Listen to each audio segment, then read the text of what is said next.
గౌరవ సభాపతి, గౌరవ ముఖ్యమంత్రి వర్యులు, గౌరవ ఉప ముఖ్యమంత్రి వర్యులు, గౌరవ సహచర మంత్రివర్గ సభ్యులు, గౌరవ సభ్యులందరికీ నా హృదయపూర్వక నమస్కారాలు. స్వేదముతో భూమిని సేద్యం చేసి జీవనానికి అన్నం ప్రసాదించే రైతన్నకు నా వందనాలు. దేశానికి ఆహార భద్రతను అందిస్తూ అహర్నిశలు శ్రమించే రైతన్నలకు హృదయపూర్వక నమస్కారాలు అర్పిస్తూ మూడవసారి వ్యవసాయ బడ్జెట్ను ఈ గౌరవ సభలో ప్రవేశపెట్టే అవకాశాన్ని కల్పించిన గౌరవ ముఖ్యమంత్రి శ్రీ నారా చంద్రబాబు నాయుడు గారికి నా కృతజ్ఞతలు తెలియజేస్తున్నాను.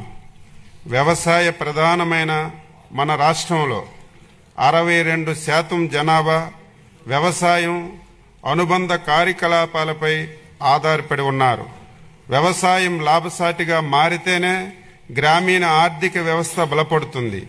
గ్రామీణ ఆర్థిక వ్యవస్థ బలంగా ఉంటేనే రాష్ట్రం ఆర్థికంగా సుభిక్షంగా ఉంటుంది. రాష్ట్ర ఆర్థిక సౌధానికి మూల స్తంభంగా నిలిచిన వ్యవసాయ రంగాన్ని మరింత పటిష్టం చేసి రైతును రాజుగా నిలబెట్టాలనే సంకల్పంతో గౌరవ ముఖ్యమంత్రి శ్రీ గారి నాయకత్వంలో ఎన్డీఏ ప్రభుత్వంలో వ్యవసాయ అనుబంధ శాఖలు మరింత పురోగతి సాధిస్తున్నాయి.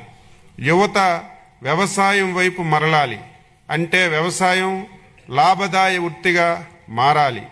రైతును రాజుగా చేయడానికి గౌరవ ముఖ్యమంత్రి గారు రైతన్న మీకోసం కార్యక్రమాన్ని ప్రారంభించారు. ఇందులో పంచసూత్రాలైన నీటి భద్రత, డిమాండ్ ఆధారిత పంటలు, అగ్రిటెక్, ఫుడ్ ప్రాసెసింగ్, ప్రభుత్వం నుంచి మద్దతు అనే అంశాలకి అధిక ప్రాధాన్యత కల్పించి రైతు సంక్షేమం కోసం ప్రభుత్వం కట్టుబడి పనిచేస్తుంది.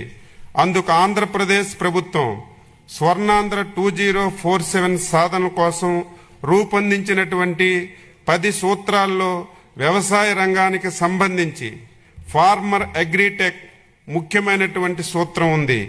Deep technology, artificial intelligence, internets of things, drones, robotics, ఉపగ్రహ ఆధారిత వ్యవస్థల వంటి ఆధునిక సాంకేతికల ద్వారా వ్యవసాయాన్ని లాభసాయకంగా మార్చడానికి అధిక ఆదాయ రంగంగా తీర్చిదిద్దేందుకు గౌరవ ముఖ్యమంత్రి గారు దిశానిర్దేశం చేస్తున్నారు. ఆహారపు అలవాట్లలో వచ్చిన మార్పుల ఆధారంగా డిమాండ్ ఆధారిత పంటలను రైతులు సాగు చేసేలా తగు చర్యలు